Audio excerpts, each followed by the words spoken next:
Merci madame pour la question. Je vais essayer sommairement de pouvoir parler un peu de toutes les activités de l'Office de route au sein de la province. Les chantiers en cours d'exécution, nous avons le chantier Bomokandi, le pont Bomokandi, où nous avons atteint déjà les 98% de taux d'exécution physique des travaux. Et dans quelques jours, nous allons laisser le libre passage à tous les usagers de la route à plus de 20 tonnes à moins de 45 tonnes. Donc ça, c'est éminent. Donc c'est dans quelques jours. Les éléments que nous attendons, ce sont les éléments du pont, les appareils d'appui. Il y a 3 appareils d'appui qui n'étaient pas conformes lors de la réception. Et, nous avons retourné ça à Kinshasa. Kinshasa est en train de nous envoyer ça dans quelques jours. Donc, je pense que les prochains vols, ces éléments seront déjà sur place. Et dès que nous les posons, nous allons maintenant laisser le libre passage à tous les usagers de la route. Au-delà de ça, nous sommes encore en train de... Nous avons commencé à exécuter les travaux du pont Embo, pour lesquels nous avons reçu les fonds. Donc, il y a les ponts Embo, il y a les ponts Nzoro, et il y a la route RP 420. RP 420. Les tronçons prévus, c'est les tronçons RP 420 commence à partir de Faradj et Bourou en débouchant vers la RN 25 à Pau. Donc ça, ce sont des travaux sommairement qui, dans quelques jours ici, vous allez voir les débits des travaux. Voilà, sommairement, c'est ça. Le pont Nava, c'est le pont que nous allons commencer incessamment aussi, parce qu'on avait déjà commencé avec les travaux. Nous avons arrêté, faute de l'autorisation de coupures de trafic, où on attendait encore certaines autorisations. Et je pense que néanmoins, dans quelques semaines, nous allons reprendre les travaux sur ce chantier pour parachever les travaux. Et par rapport on a toujours goûté à ces difficultés-là de tonnage. Il y a de gros camions, de gros engins qui, des fois, dépassent et surpassent même les 45 tonnes.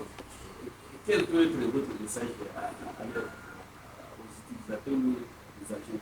En tout cas, nous, en tant que techniciens et ingénieurs conseil de gouvernement, l'Office de route, nous nous limitons sur l'exécution des travaux. C'est-à-dire, on reste sur le plan technique. En ce qui concerne le tonnage, nous avons pris des mesures environnementales de prévention, où nous avons placé des panneaux pour signifier à la population que ces ponts ne peuvent supporter que moins de 45 tonnes. En ce qui concerne maintenant la réalisation de cela, nous laissons cette charge à toutes les autorités politico-administratives, la police qui est là, et à la police spéciale de roulage, et tous ces services de pouvoir vraiment, il y a Transcom aussi, pouvoir s'impliquer pour aider la population qui attend vraiment à ce que cet ouvrage puisse faire longtemps, que cette population puisse être vraiment suffisamment informée et sensibilisée pour qu'il ne puisse pas dépasser les 45 tonnes. À travers les réseaux sociaux, on est en train de lire, on est en train de voir, on est en train de féliciter la réhabilitation de ces ponts, mais on ne sait pas l'exécution à soi.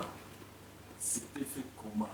Est-ce que l'Office de route avait la charge totale d'exécuter ces travaux? Est-ce que le Fonds national de l'entretien routier, le FONER en cible, s'est investi ou pas? Est-ce que vous pouvez un peu nous éclairer là-dedans? En tout cas, monsieur le journaliste, nous remercions infiniment le chef de l'État, monsieur Antoine, son Excellence Antoine Félix Tshisekedi Tshilombo, pour son appui par rapport à la redynamisation de cette entreprise. Il ne cesse de pouvoir nous appuyer pour que nous puissions vraiment nous remettre sur la place publique, longtemps oubliée par certains gouvernements, mais avec le président de la République, par le biais de Madame la Première ministre Zimina, qui ne cesse de nous appuyer. Et là maintenant, en attendant que nous puissions avoir le matériel qui pourront incessamment arriver, l'Office de route vraiment est appuyé sur le plan financier pour ces différents projets, c'est par le FONER.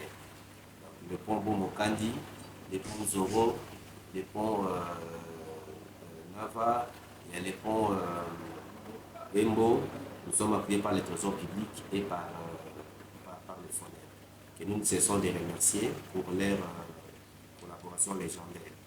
Et au-delà de ça aussi, nous bénéficions aussi de l'appui du gouvernement provincial qui nous appuie tant soit peu pendant que nous avons des difficultés pour que nous puissions finaliser tous ces ouvrages.